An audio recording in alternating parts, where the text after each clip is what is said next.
Hamas has revealed when it will release the remaining Israeli hostages from Gaza that it agreed to hand over as part of the first phase of the ceasefire deal.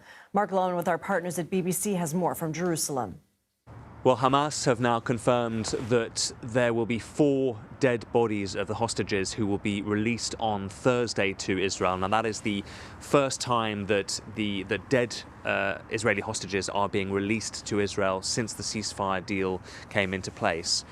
And that will happen on Thursday. And then 6 living hostages are to be released on Saturday. That is twice the number originally planned in the weekly releases.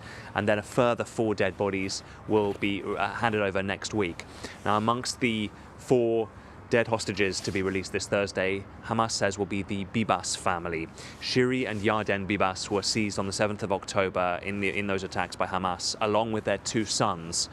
Ariel, who was just 4 at the time, and Kafir, who was just 9 months. They are the 2 youngest hostages, and they have become very much the symbol across this country of the brutality of the 7th of October attacks. So if indeed they are confirmed by Israeli forensic teams on Thursday to be among those 4 bodies, it will be an extremely painful moment for Israel.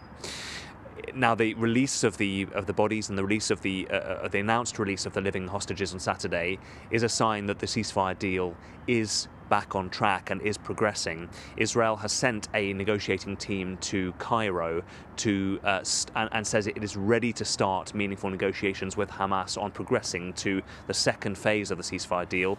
It is going to be a very contentious phase because it would envisage a full Israeli withdrawal from the Gaza Strip, which is bitterly opposed by the far right of Benjamin Netanyahu's government. So it is not a given that it will be successful, but at least it seems for now that the 2 sides are ready to negotiate on progressing the ceasefire deal.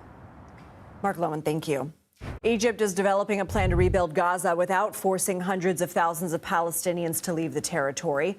Egyptian state media reports the proposal calls for creating secure areas within Gaza where Palestinians can live while reconstruction efforts are underway. News of the plan comes after President Trump called for the U.S. to take over Gaza and move the population to Egypt and Jordan. And while the Israel-Hamas ceasefire remains fragile, the agreement with Iranian-backed Hezbollah is also on shaky ground. Israel says its forces will remain in 5 strategic locations inside southern Lebanon. Both Israel and Hezbollah were supposed to fully withdraw from the area by Tuesday, at which point the Lebanese military would control the region. Israel has not said how long it plans to stay there.